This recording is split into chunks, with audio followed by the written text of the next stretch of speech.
ଯେ ଯୋଉଟାକି ବିଷ ଦେଇକି ମାରିବା କଥାଟା ଯଦି ପୋଷ୍ଟମର୍ଟମ ସାଙ୍ଗେ ସାଙ୍ଗେ ହେଇଥାନ୍ତା ଏବଂ ବର୍ତ୍ତମାନ ପୋଷ୍ଟମର୍ଟମ ଭିତରେ ଟିକେ ଡିଫରେନ୍ସ ଆସିବ କାହିଁକିନା ବଡିରେ ନିଶ୍ଚିତ ଡିକମ୍ପୋଜ ହେଇଯାଇଥିବ ଏବଂ ବଡିର ଡିକମ୍ପୋଜ ପାର୍ଟରୁ ପୁଣି କଲେକ୍ଟ ମାନେ ଆପଣଙ୍କର ଗୋଟେ ମେଟେରିଆଲ୍ସ ପାଇବା ଏତେ ଇଜି ନୁହେଁ ଯଦିଓ ଫୋରେନ୍ସିକ୍ ଲ୍ୟାବରେ ବର୍ତ୍ତମାନ ଡେଭଲପ ହେଲାଣି ମଡର୍ନ ଟେକ୍ନୋଲୋଜି ଡେଭଲପ ହେଲାଣି ଜାଣିବା ପାଇଁ କିନ୍ତୁ ନିଶ୍ଚିତ ଇଜି ହେଇପାରେ ଏବଂ ଏମିତି ହେଇପାରେ ବଡି ଯଦି ଡିକମ୍ପୋଜ ହେଇଯାଇଥିବ ବଡିର ପାର୍ଟସ ସେ ବଡି ପାର୍ଟସ ବିଷୟ ଡିକମ୍ପୋଜ ହେଇଯାଇଥିବ ମାସେ ପାଖାପାଖି ହେଇଗଲାଣି ଏବଂ ଯୋଉ ବର୍ତ୍ତମାନ ଯୋଉ ପର୍ଟିକୁଲାର ପିରିୟଡ ଯୋଉ ଏରିଆରେ ଅଛନ୍ତି ସେ ଏରିଆରେ କ୍ଲାଇମେଟ ଉପରେ ଡିପେଣ୍ଡ କରୁଛି ମାଟି ତଳେ ରହିଛି ଗରମ ଥିବ ଡିକମ୍ପୋଜ ହେଇଯାଇଥିବ ତାହେଲେ କଷ୍ଟ ହବ ନିଶ୍ଚିତ ଭାବରେ ତାଙ୍କ ବଡି ଯୋଉଟା କି ବର୍ତ୍ତମାନ କଭର ଭିତରେ କଫିନ ଭିତରେ ଅଛି ତାକୁ ରିକଭର କରି ତା ବଡିର ତିନିଟା ଜିନିଷ ବୋନ ମେରୋ ବୋନ ଏବଂ ଭିସେରା ଏ ତିନିଟା କଲେକ୍ଟ କରିବ ଏବଂ ତିନିଟା କଲେକ୍ଟ କରି ନିଶ୍ଚିତ ସ୍ପେସିଫିକ ଭାବରେ ଫୋରେନ୍ସିକ୍ ଲ୍ୟାବକୁ ପଠେଇବ କେମିକାଲ ଏକ୍ସାମିନେସନ କରିବା ପାଇଁ ଏଇ ପର୍ଟିକୁଲାର ଯୋଉ ବଡି ପାର୍ଟରେ କୌଣସି ପ୍ରକାର ବିଷର ପ୍ରଭାବ ଅଛି କି ନାହିଁ ଆଉ ଯଦି ସେଥିରେ ଆସିଲା ଯେ ବିଷର ପ୍ରଭାବ ଅଛି ବୋଲିକି ତ ସେ ଅନୁସାରେ କିଏ ଦେଇଛି ବା କଣ କରୁଛି ସେ ପାର୍ଟ ଇନଭେଷ୍ଟିଗେସନ କରିକି ସେଇ ଲାଇଟରେ ଇନଭେଷ୍ଟିଗେସନ କରୁଛନ୍ତି ଦେଖନ୍ତୁ ତାଙ୍କ ମା ଯାହା ଏତଲା ଦେଇଛନ୍ତି ସେଟା ସନ୍ଦେହ ଉପରେ ଦେଇଛନ୍ତି ଏବଂ ସନ୍ଦେହ ତାକୁ ତିନି ଭାଗ କରିଦିଆଯାଉ ଗୋଟେ ହଉଛି ତାଙ୍କର ଶ୍ୱଶୁର ଘର ଏଗେନ୍ଷ୍ଟ ଯୋଉମାନେ ତାଙ୍କ ଶ୍ୱଶୁର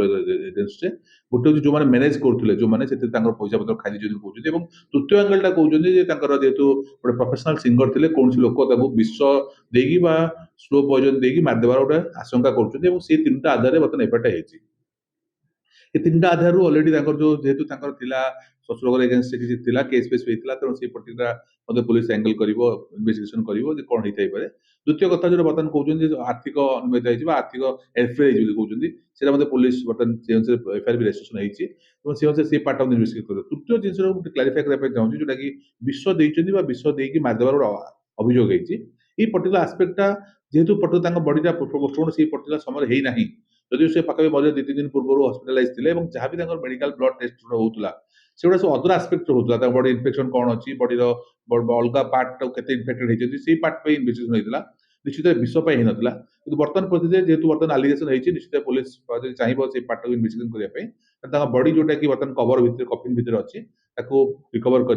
କରି ତା ବଡିର ତିନିଟା ଜିନିଷ ବୋନ ମେରୋ ବୋନ ଏବଂ ଭିସେରା ଏ ତିନିଟା କଲେକ୍ଟ କରିବ ଏବଂ ତିନିଟା କଲେକ୍ଟ କରି ନିଶ୍ଚିତ ସ୍ପେସିଫିକ ଭାବରେ ଫୋରେନ୍ସିକ୍ ଲ୍ୟାବକୁ ପଠେଇବ କେମିକାଲ ଏକ୍ସାମିନେସନ କରିବା ପାଇଁ ଏଇ ପର୍ଟିକୁଲାର ଯୋଉ ବଡି ପାର୍ଟରେ କୌଣସି ପ୍ରକାର ବିଷର ପ୍ରଭାବ ଅଛି କି ନାହିଁ ଆଉ ଯଦି ସେଥିରେ ଆସିଲା ଯେ ବିଷର ପ୍ରଭାବ ଅଛି ବୋଲିକି ତ ସେ ଅନୁସାରେ କିଏ ଦେଇଛି ବା କଣ କରୁଛି ସେ ପାର୍ଟ ଇନଭେଷ୍ଟିଗେସନ କରିକି ସେଇ ଲାଇଟରେ ଇନଭେଷ୍ଟିଗେସନ କରୁଛନ୍ତି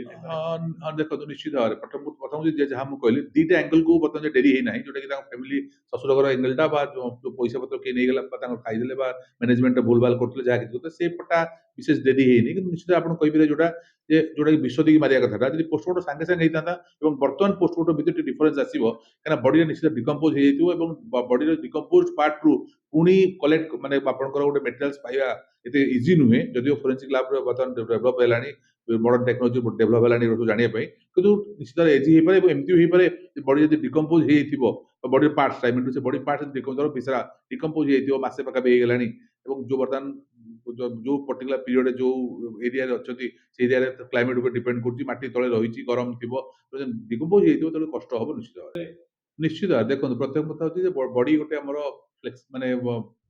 ଗୋଟେ ଫ୍ଲେକ୍ସ ଆଉ ମସଲ ଆଉ ବ୍ଲଡ ର କନସିଷ୍ଟ କରୁଛି ଏଇ ପର୍ଟିକୁଲାର ଜିନିଷଟାକୁ ନ୍ୟାଚୁରାଲ ପ୍ରୋସେସ ମାନେ ନଷ୍ଟ ହବ ସପୋଜ ଖରା ଦିନ ହେଲା ଜଲ୍ଦି ନଷ୍ଟ ହେଇଯିବ ବର୍ଷା ଦିନ ବା ଶୀତ ଦିନ ହେଲା ମଧ୍ୟ ଟିକେ ସ୍ଲୋ ହବ ପ୍ରୋସେସଟା କିନ୍ତୁ ଏଇଟା ପର୍ଟିକୁଲାର ଯେହେତୁ ବର୍ତ୍ତମାନ କଫିନ ଭିତରେ ଅଛି ଏବଂ ଗରମ ମାନେ ମାଟି ତଳେ ଅଛି କଫିନର ଯୋଉ ନିଶ୍ଚିତ ଗରମ ରହିଥିବ ସେ ଗରମ ଭିତରେ ନିଶ୍ଚିତ ଫ୍ରେଶ ହବ ଏବଂ ମେନଲି ମାନେ ବଡିର ପାର୍ଟସଟା ଯୋଉ ଡିକମ୍ପୋଜିସନ ହୁଏ ଟାଇମିଂ ଅଛି 48 ଘଣ୍ଟା ଭିତରେ ଆପଣଙ୍କର ବଡିର ଫୁଲା ଆସିଯିବ ରାଇଗର ମୋଟିସ ଯୋଉଟା କହୁଛନ୍ତି ଆସିଯାଉଛି ତାପରେ ଧୀରେ ଧୀରେ ତାର ବଡିର କମ୍ପୋନେଣ୍ଟସ ଗୁଡାକର ଡିଟେଲ ହଉଛି ତାପରେ ବଡିର ପ୍ଲେସ ମାନେ ଆପଣଙ୍କ ହାଡରୁ ମାଂସ ଅଲଗା ଅଲଗା ହେଇଯିବ ବଡିର ପାର୍ଟ ନଷ୍ଟ ହେଇଯିବ ଧୀରେ ଧୀରେ ଭିତର ପାର୍ଟ ବି ନଷ୍ଟ ହେଇଯିବ ଏବଂ ଧୀରେ ଧୀରେ ଗଳିତ ହେଇଯିବ ଯୋଉଟା କହୁଛନ୍ତି ଆପଣ ଗଳିତ ଓଡିଆରେ ପୁଲିସର ଭୂମିକା କେମିତି ପୁଲିସ ଏବେ କଣ ଆଇନ କଣ କହୁଛି ଏବଂ ତଦନ୍ତ କେମିତି ହେବା ଦରକାର ହଉଛି ଦେଖନ୍ତୁ ପ୍ରଥମ କଥା ହଉଛି ହ୍ୟୁମାନ ସାଗର ନୋ ଡାଉଟ ଗୋଟେ ଅଳ୍ପ ଦିନ ଭିତରେ ଗୋଟେ ବହୁତ ବଡ ଶିଖରକୁ ଯାଇଥିଲେ ଏବଂ ସବୁ ଓଡିଆଙ୍କର ପ୍ରାୟ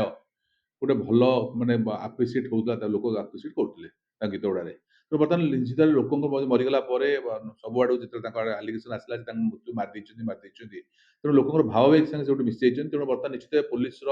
ରହିବା କଥା ପ୍ରାଥମିକତା ଦେବା କଥା ଯେ ଇନଭେଷ୍ଟିଗେସନ ପ୍ରପର କରିବା କଥା କଣ ହବ କଣ ନାହିଁ ଅଲଗା କଥା କିନ୍ତୁ ନିଶ୍ଚିତ ଇନଭେଷ୍ଟିଗେସନ ପ୍ରପର କରିବା କଥା ଏବଂ ଯୋଉମାନଙ୍କର ଆଲିଗେସନ କରୁଛନ୍ତି ସମସ୍ତଙ୍କୁ ଇନଭେଷ୍ଟିଗେସନ ପର୍ବି ଭିତରେ ଆଣିକି ଗୋଟେ ଚେଷ୍ଟା କରିବା କଥା ଯେ ଏଇ ଯୋଉ ଆଲିଗେସନଟା ଆସୁଛି ଲୋକଙ୍କର ଆଶା ଆଶଙ୍କା ଆସୁଛି ତାକୁ ହୁଏତ ମାରି ଦେଇଥାଇପାରେ ଜିନିଷ ଠିକ ବା ଭୁଲ ଲୋକଙ୍କ ପାଖରେ ପହଞ୍ଚେଇ ଦେବା କଥା